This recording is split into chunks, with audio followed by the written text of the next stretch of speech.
Rachel had a quick death. Traumatic aortic rupture in her sleep.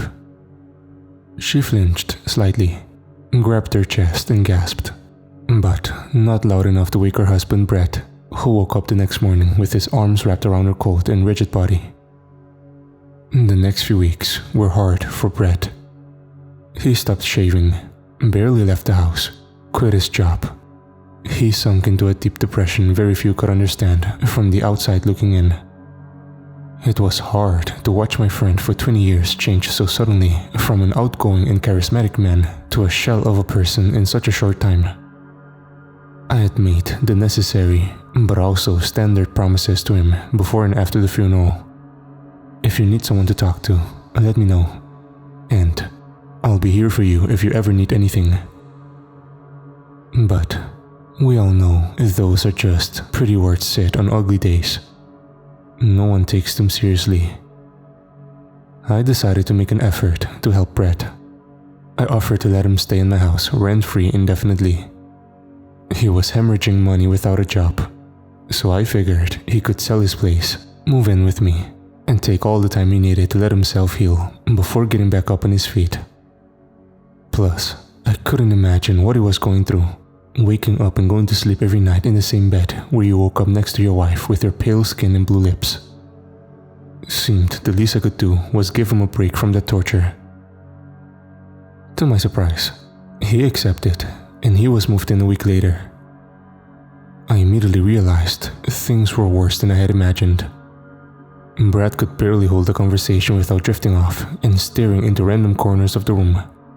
I'd go to bed at night and leave him on the couch watching TV, only to find him there the next morning, red-eyed and staring blankly at whatever image the television puts in front of him. He stank, he was messy, he rarely offered to help around the house. But he was also my best friend, and I had to help him. I never married, so I don't think I'll ever truly understand the trauma he went through. But I do know people grieve in different ways, and do know that depression is a nasty bitch that can completely change a person. I've seen it happen. Like I said, depression can be hard to judge from the outside looking in, but it truly changes you. It rewires your brain. You start to doubt yourself. You stop trusting people. You stop looking on the sunny side of things, because what's the point in getting your hopes up? I'll be damned if I was going to let Brett keep sliding downhill. Not in my house. Is intervention the correct word when it's only two people? I guess it was more of a heart-to-heart. Anyway, I sat him down and told him that I loved him and I hated to see him like this. I told him I wanted him to get better and I'd be willing to pay for a therapist for him to help him get through the next few weeks. Get through the next few weeks, Brett said quietly, almost to himself, as if I wasn't there. Yeah, man, I replied. Let's get you through this tunnel and out into the light on the other side. Other side, Brett whispered to himself. Brett, buddy, you into this? I lightly tapped his elbow to get his attention, and he snapped back to the present from wherever he had drifted off to. Yeah, I'll try, but I don't think I'll ever forget. Rachel will always be with me. I know, but... 2 weeks later, things were improving. I stopped finding him on my couch in the early mornings where I had left him.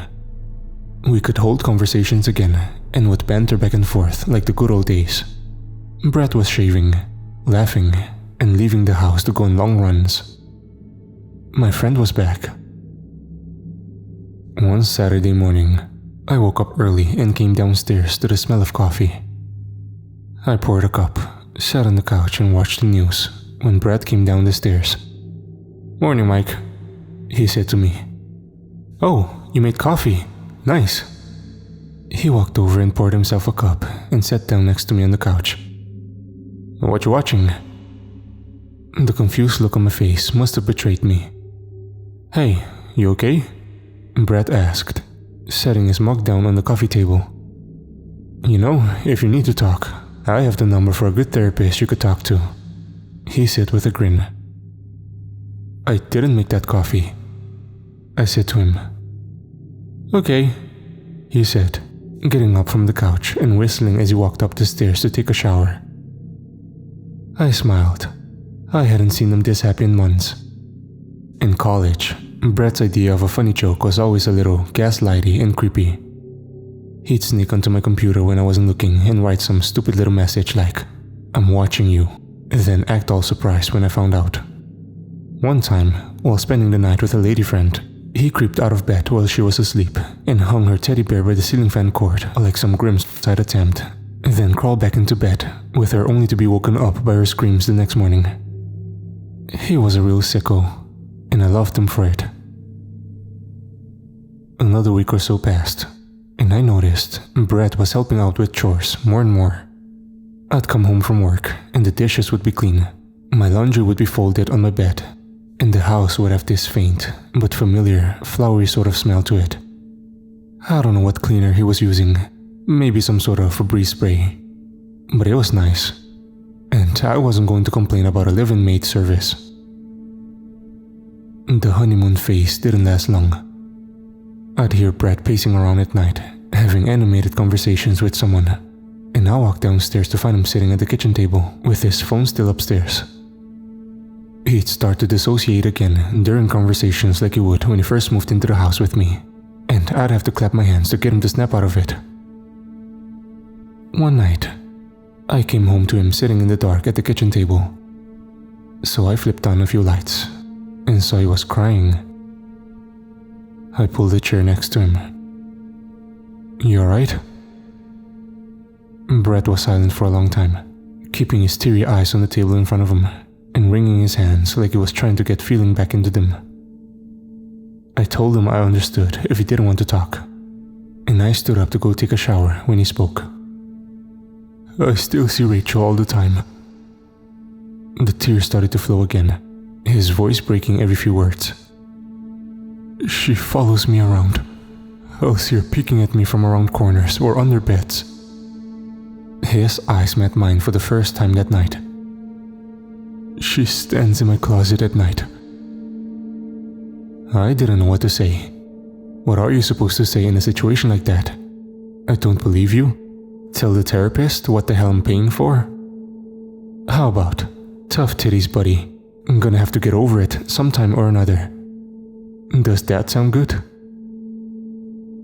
"Are you afraid of her?" is what I ended up asking him. No. Knowing what I know now, I probably should have gotten some more information out of him at that point. But the situation was just too awkward for me. At this point, his backslide was more annoying to me than anything. I'd opened my doors to my friend, paid for his therapist, was the only shoulder he had to cry on for months, and now he's going to backslide? I wanted my life back. I love Brett, but I wanted him out of the house.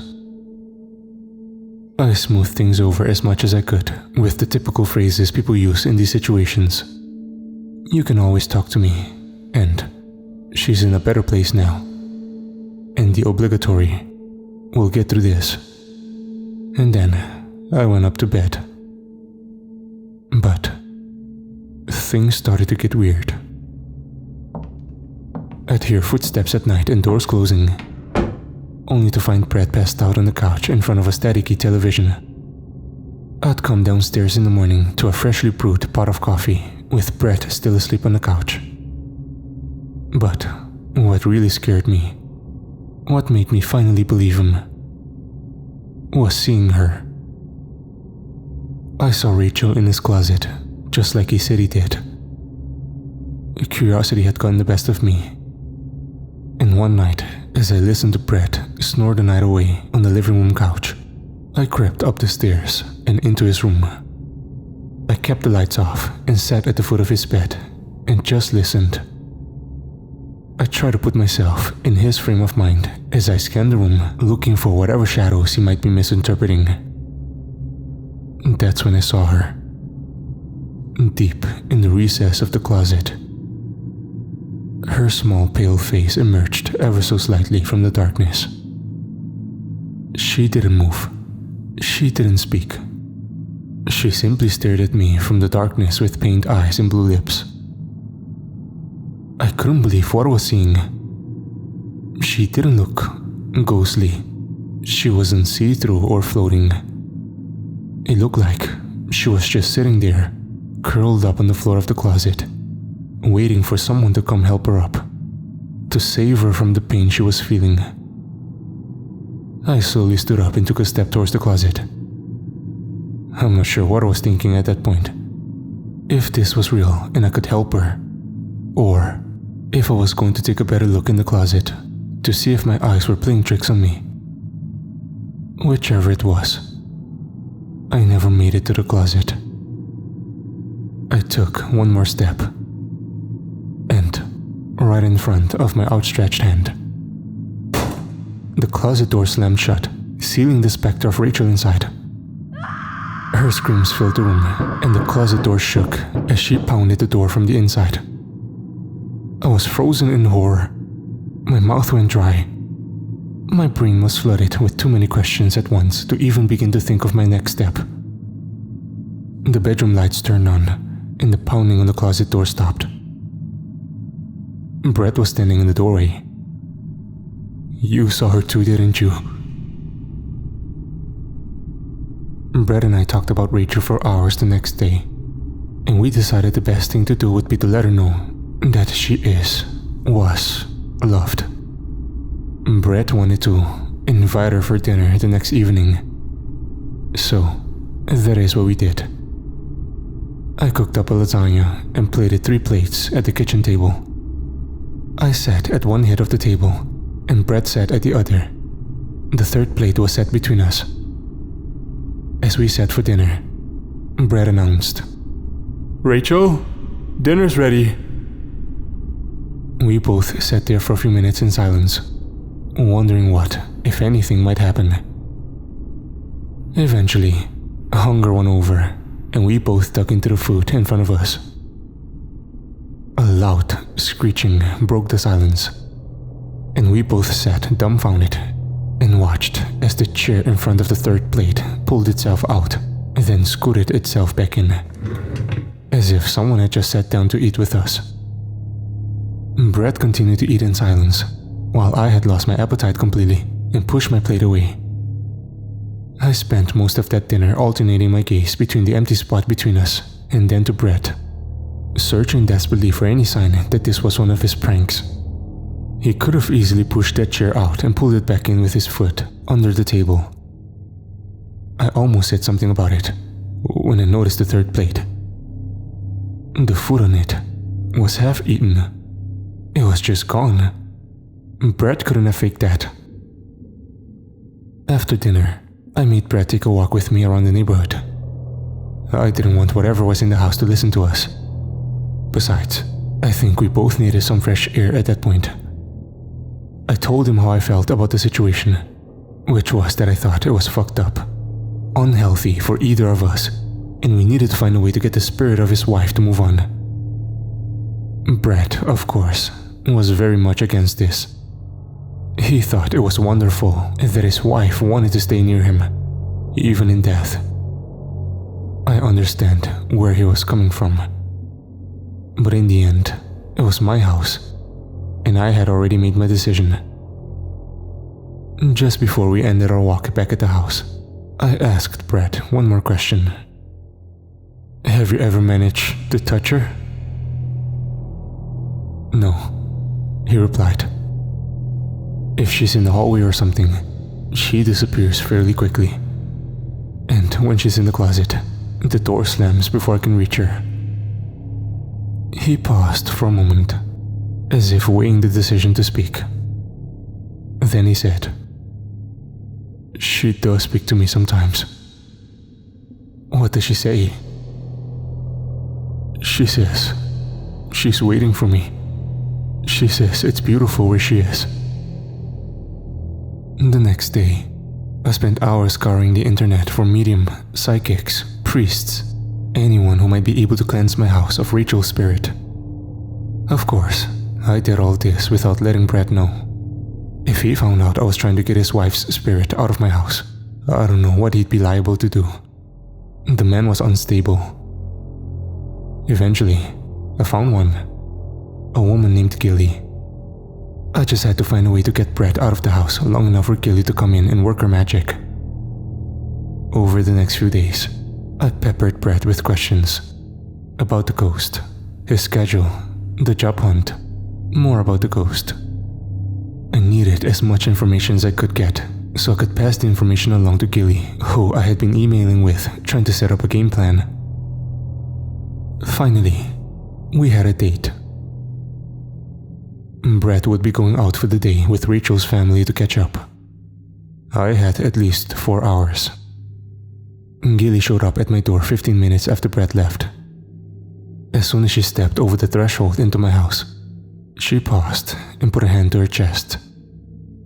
"Oh yeah," she said. "You got something here." I was amazed at how similar this was to having an exterminator over for bugs. She walked through the house, pausing in each room to see if she picked up on any paranormal energy. When she reached Brett's room, she gasped. "There is something in here. It's different than what I was sensing when I first walked in. It's much larger than I thought." She was staring into the closet where I had seen Rachel, her eyes wide. "Can you get it out?" I asked. "I can try." I'm not sure what she did. I spent most of the time on the couch watching TV while she was performing her rituals in Brett's room. But she was gone within an hour. Brett came home in a chipper mood later that night after getting some much-needed time with Rachel's family. He had always been very close to them, even when him and Rachel were still dating. I prayed he hadn't told them about his experiences. Within a few days, Brett started to deteriorate again. He was dirty, barely washed, and never slept. When I asked what had happened, he told me, "I don't see her anymore." Tears were welling up in his eyes. "She said she would always be there for me, that she would wait for me." Not knowing what the protocol was when your friend stopped seeing his wife's ghost, I decided to try and say something to motivate him to get his life back together. Maybe it's her sign that it's time to move on. I winced at my word choice.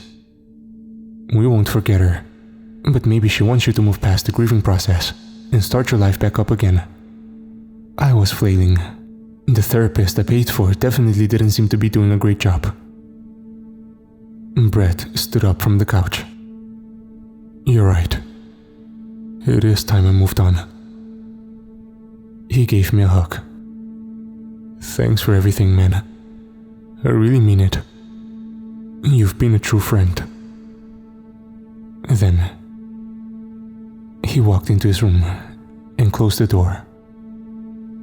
For once, I felt like maybe I said the right thing. I knocked on Brett's door around 6 p.m. the next day. I hadn't seen or heard from him the entire day, which was unusual. I got no reply. I tried the doorknob and found it was unlocked.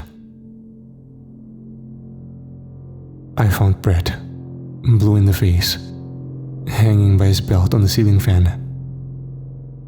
There was a note on the bed. The note read, "I'm sorry you had to be the one to find me like this. I meant what I said last night about you being a great friend. I wish nothing but the best for you. And I hate to cause you this trouble. But it's time for me to move on. Rachel is waiting for me. She told me herself. I know we can come back. Rachel told me. When I figure it out, I'll leave you a sign to know I'm okay. Love you, man." The next few days were a blur. The police interviews, the funeral, the endless questions from Brett's family. I burned the note.